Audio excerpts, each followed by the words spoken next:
যুক্তরাষ্ট্র নতুন visa bond নীতির আওতায় বাংলাদেশকে অন্তর্ভুক্ত করেছে। মার্কিন পররাষ্ট্র দপ্তরের ওয়েবসাইটে মঙ্গলবার প্রকাশিত এক প্রতিবেদনে জানানো হয়, বাংলাদেশ সহ মোট ৩৮টি দেশের নাগরিকদের যুক্তরাষ্ট্রে ভ্রমণের ক্ষেত্রে সর্বোচ্চ $১৫,০০০ পর্যন্ত জামানত অর্থাৎ ভিসা বন্ড জমা দিতে হবে। রয়টার্সের খবরে বলা হয়েছে, এই তালিকায় মূলত আফ্রিকা, লাতিন আমেরিকা এবং দক্ষিণ এশিয়ার বিভিন্ন দেশ অন্তর্ভুক্ত রয়েছে।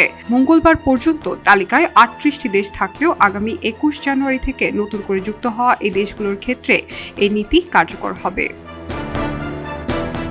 পররাষ্ট্র দপ্তর জানিয়েছে, তালিকাভুক্ত দেশগুলোর ইস্যু করা পাসপোর্টধারীরা যদি B1, B2 অর্থাৎ ব্যবসা এবং পর্যটন ভিসার জন্য যোগ্য বিবেচিত হয়, তাহলে যুক্তরাষ্ট্রে প্রবেশের জন্য আবেদন করার সময় তাদেরকে $৫,০০০, $১০,০০০ অথবা $১৫,০০০ বন্ড জমা দিতে হবে। ভিসা সাক্ষাৎকারের সময় আবেদনকারীর ঝুঁকি মূল্যায়নের ভিত্তিতে বন্ডের পরিমাণ নির্ধারণ করা হবে।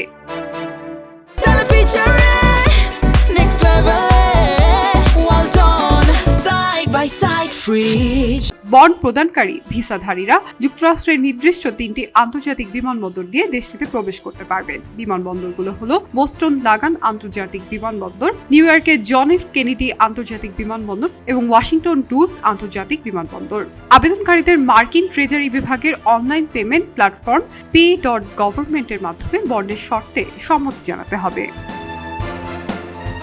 উল্লেখ্য, এই ভিসা বন্ড নীতি পররাষ্ট্র দপ্তরের একটি পাইলট কর্মসূচির অংশ হিসেবে গত বছরের আগস্টে প্রথম চালু করা হয়। সে সময় সীমিত কয়েকটি দেশকে পরীক্ষামূলকভাবে তালিকাভুক্ত করা হয়েছিল। ভিসা বন্ডের তালিকাভুক্ত দেশগুলো হলো Algeria, Angola, Antigua, Bermuda, Bangladesh, Benin, Bhutan, Botswana, Burundi, Cabo ভাদ্রে, মধ্য আফ্রিকান প্রজাতন্ত্র, Cote d'Ivoire, Cuba, Djibouti, Dominica, Fiji, Gabon, Gambia, Guinea Bissau, Kyrgyzstan, Malawi, Mauritania, Namibia, Nepal, Nigeria, Sao Tome Principe, Senegal, Tajikistan, Togo, Tonga, Turkmenistan, Tuvalu, Uganda, Vanuatu, Venezuela, Zambia ও Zimbabwe.